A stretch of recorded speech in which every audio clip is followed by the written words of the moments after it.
Hello friends, how are you all. तो मेरे friends learners, आप सब कैसे हैं। उम्मीद करती हूँ कि आप सभी अच्छे होंगे, स्वस्थ होंगे, मस्त होंगे और अपने स्टडी में व्यस्त होंगे। तो मैं आप लोगों के लिए जो है एनसीईआरटी जो मैं आप लोग को करवा रही थी, तो बीच में मैंने स्टॉप कर दिया था, तो मैंने फिर से उसको कंप्लीट करने के लिए स्टार्ट कर दिया है। तो मैं क्लास 12 का ज्योग्राफी का 1 और 2 चैप्टर करवा चुकी हूँ। आपने अगर नहीं देखा तो आप प्लेलिस्ट पे जाके देख सकते हैं। आज मैं आप लोग को उसका 3 जनसंख्या संघटक जो है वो मैं आप लोग को करवाऊँगी।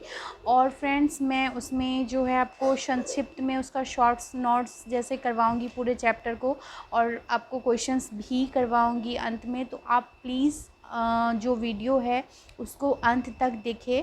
मैंने सिर्फ 12 का नहीं करवा रही हूँ फ्रेंड्स, बल्कि 9, 10, 11 सभी का मैंने करवाया है, पॉलिटिक्स, इकोनॉमिक्स। तो आप एक बार ना इस पे क्लिक करने, मेरा जो आइकन है, फ़ोटो है, उस पर आप क्लिक करोगे तो उसमें आपको प्लेलिस्ट खुल जाएगा। प्लेलिस्ट पे जाके आप एक बार ज़रूर देखें। और ये जो एनसीईआरटी के स्टूडेंट हैं उनके लिए तो ये इम्पॉर्टेंट है ही। आप कोई भी एग्ज़ाम दे दो, जो एनसीईआरटी है उससे क्वेश्चंस रहता ही रहता है। तो आप एक बार ज़रूर इसको देखिए। तो चलिए स्टार्ट करते हैं।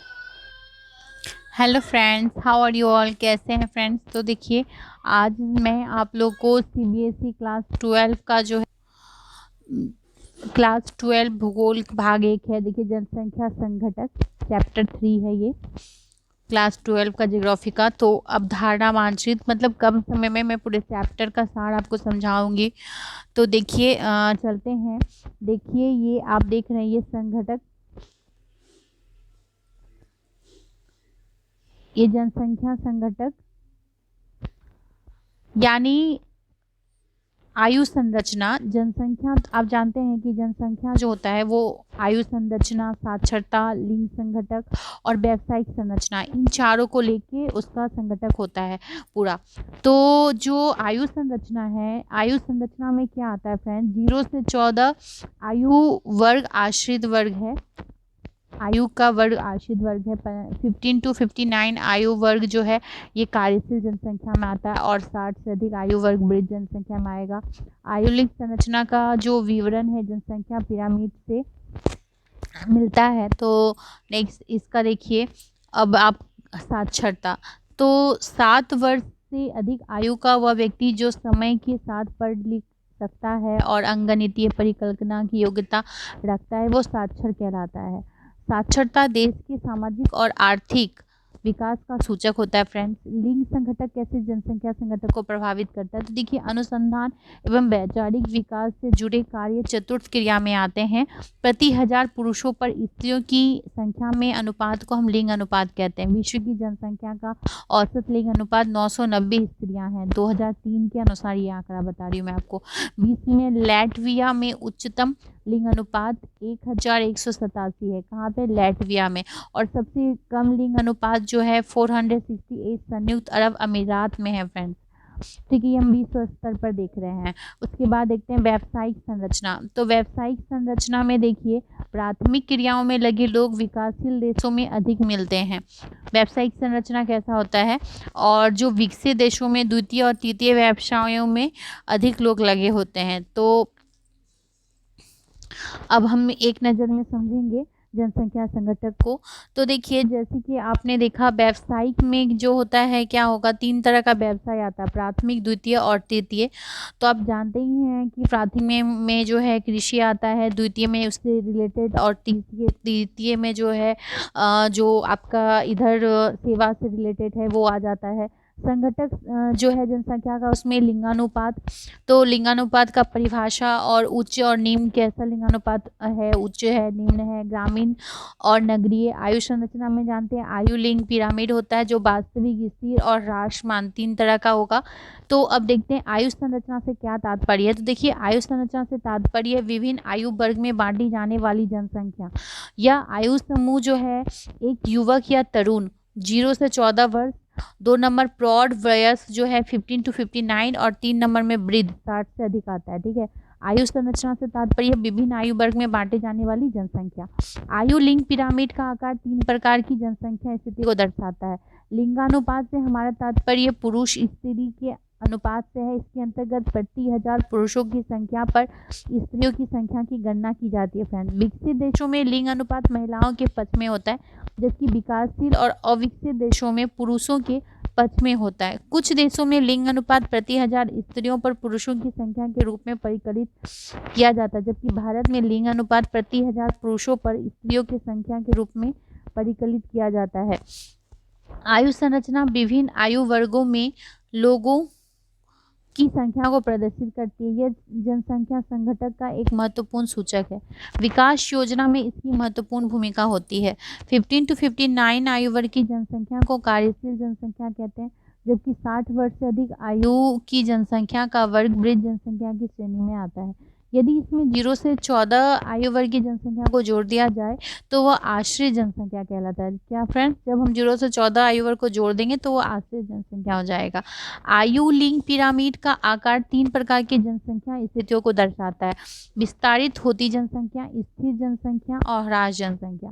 निवास स्थान के आधार पर जनसंख्या का नगरीय और ग्रामीण में विभाजन ग्रामीण नगरीय संयोजन कहलाता है। फ्रेंड्स, तो जो क्या है ये देखिए, संयोजन निवास स्थान के आधार पर जनसंख्या का जब नगरीय और ग्रामीण में विभाजन ग्रामीण नगरीय संयोजन कहलाएगा। विकसित देशों में नगरीय जनसंख्या का अधिक उच्च प्रतिशत इस बात का द्योतक है कि द्वितीय और तृतीय क्षेत्र में अधिक विकसित है, जबकि विकासशील देशों में इसका विपरीत सत्य होता है। वह व्यक्ति साक्षर कहलाएगा जो अपने रोज के जीवन में एक सरल वाक्य समझ, लिख और पढ़ सके। आर्थिक विकास साक्षरता का कारण और परिणाम ये दोनों है। आर्थिक क्रियाओं के अंतर्गत सक्रिय जनसंख्या के अनुपात का वितरण व्यावसायिक संरचना कहलाता है। तो व्यावसायिक संरचना क्या होगा? आर्थिक क्रिया के अंतर्गत जो सक्रिय जनसंख्या के अनुपात का वितरण यानी एक्टिव। सभी आर्थिक क्रियाओं को 4 भागों में बांटा जा सकता है: प्राथमिक, द्वितीय, तृतीय और चतुर्थ। अविकसित और विकासशील देशों में अधिकतर जनसंख्या प्राथमिक व्यवसाय में कार्य करते हैं, जबकि विकसित देशों में अधिकतर जनसंख्या द्वितीय, तृतीय और चतुर्थ व्यवसाय में लगे रहते हैं, है ना। न पोषित किए जाने वाले मूल्य देखते हैं तो देखिए, मानवीय कुछ मूल्य होता है, जैसे स्त्री का सम्मान, समान शिक्षा, समाज के प्रति जिम्मेदारी को समझना, मानव कल्याण, जनसंख्या कम करने के, बालिकाओं के प्रति समानता, साक्षरता और सामाजिक जागरूकता, ये मानवीय मूल्य है।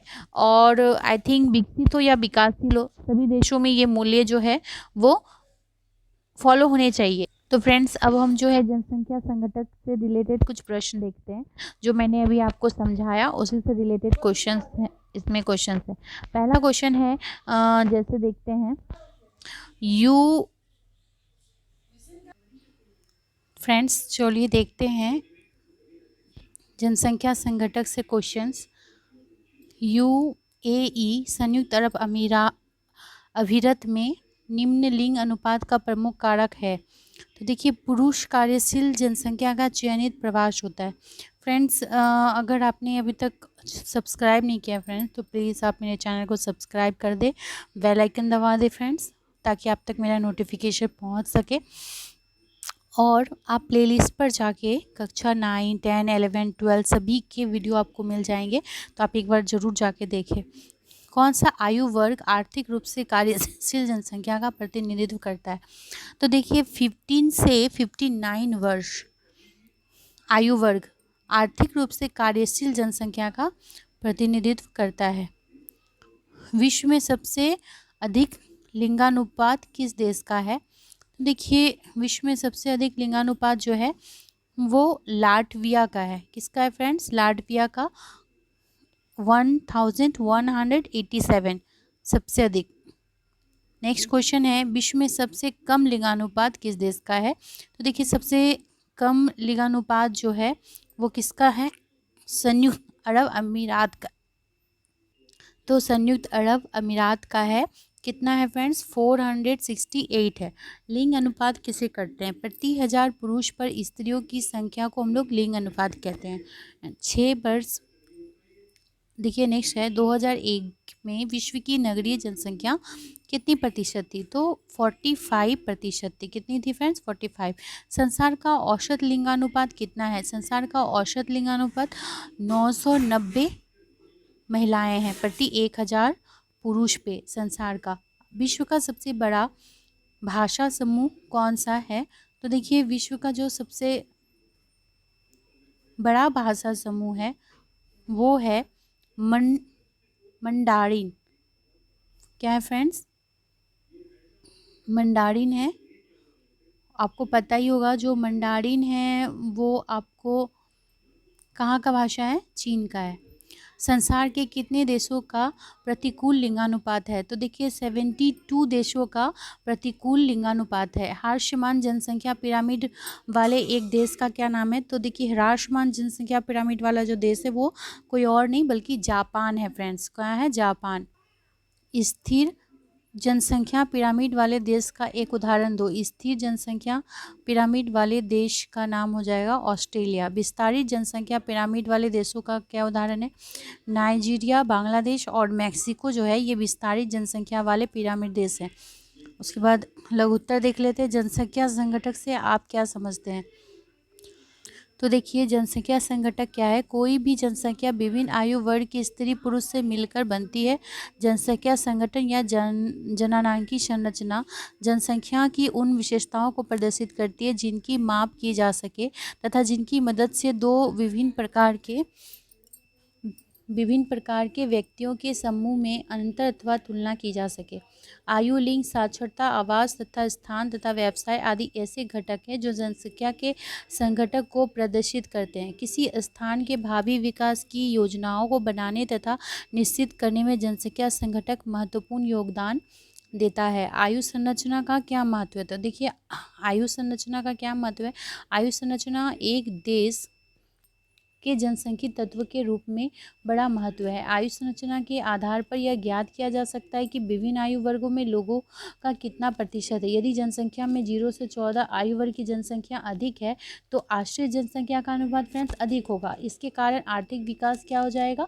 धीमा हो जाएगा। लेकिन जब अगर 15 से 59 ठीक है 15 से 59 वर्ष के जनसंख्या होने पर कार्यशील अथवा अर्जन जनसंख्या अधिक होने की संभावना होती है जो देश के संसाधनों के दोहन करने में सहायक होती है। 60 वर्ष के ऊपर के आयु संरचना वर्ग में बढ़ती हुई जनसंख्या से वृद्धि की देखभाल पर अधिक व्यय होने का संकेत मिलता है। उपरोक्त तथ्यों से स्पष्ट है कि जनसंख्या के जनसांख्यिकी जननांगी निर्धारण के रूप में आयु संरचना का अध्ययन बहुत ही महत्वपूर्ण है।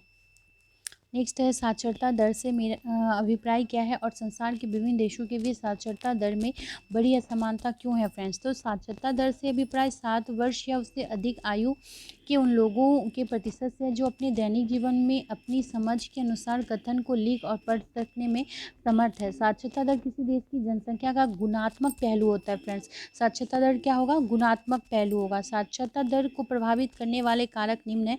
आर्थिक विकास का स्तर, नगरीकरण। तो देखिए आर्थिक विकास का जो स्तर है ये अल्प विकसित अर्थव्यवस्था वाले देशों में साक्षरता की निम्न दर और उन्नत नगरीय अर्थव्यवस्था वाले देशों में उच्च साक्षरता दर पाई जाती है। तो आप देख लो अल्प विकसित जो अर्थव्यवस्था वाले देश है उसमें साक्षरता निम्न दर में होता है और उन्नत नगरीय अर्थव्यवस्था वाले में उच्च साक्षरता दर पाई जाती है। नगरीकरण क्या है? जिन प्रदेश में जनसंख्या का अधिक भाग नगरों में निवास करता है वहाँ साक्षरता दर ऊंची है जैसे यूरोप के देश।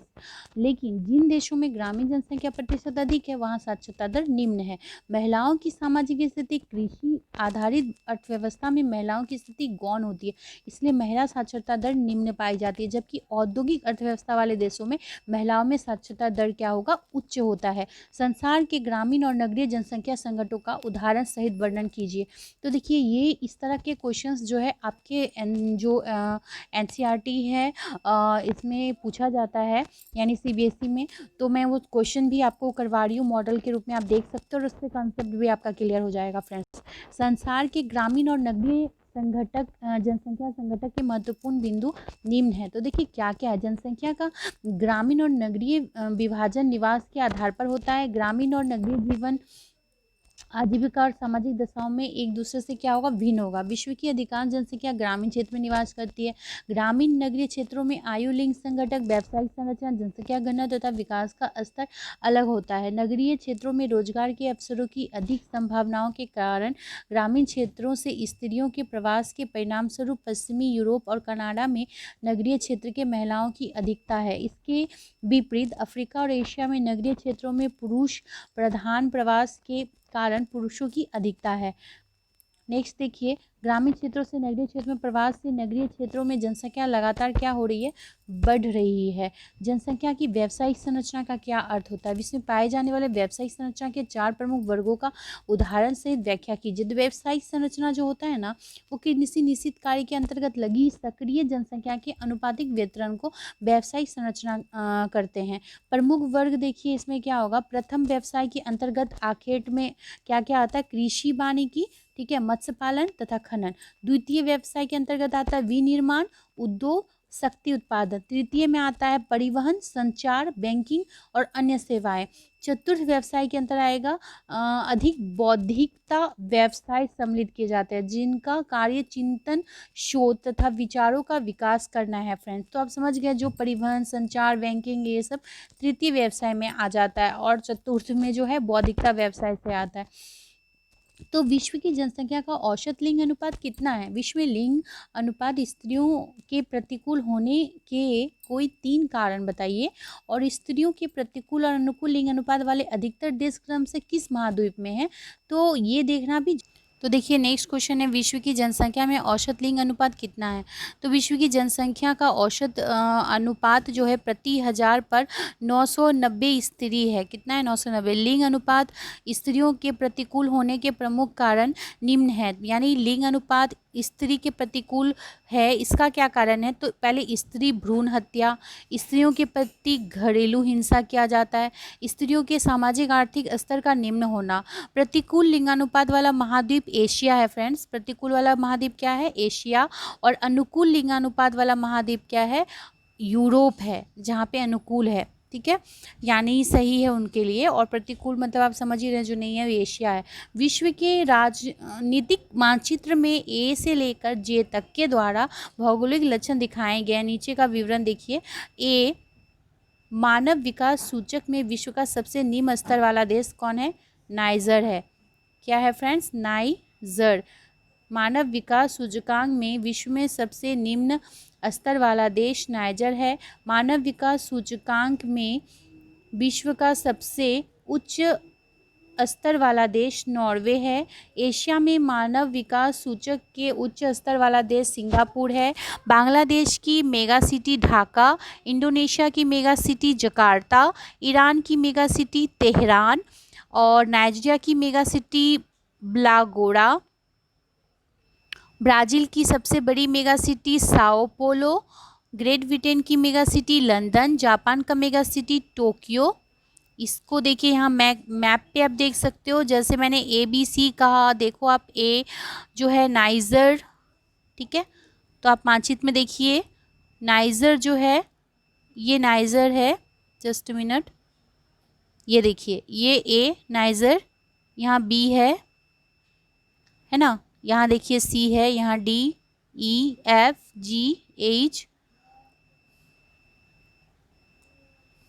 है ना, यानी देखिए जे, यहाँ पे जे है, जापान का टोक्यो, ये रहा जापान का टोक्यो। फ्रेंड्स,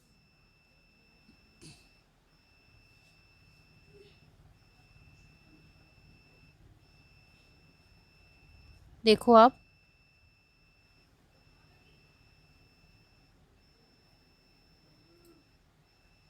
देखिए ये रहा नाइजर,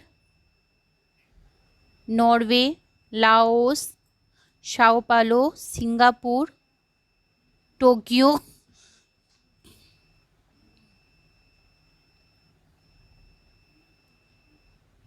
तो फ्रेंड्स, उम्मीद करती हूँ कि ये सेशन आपको काफ़ी अच्छा लगा होगा।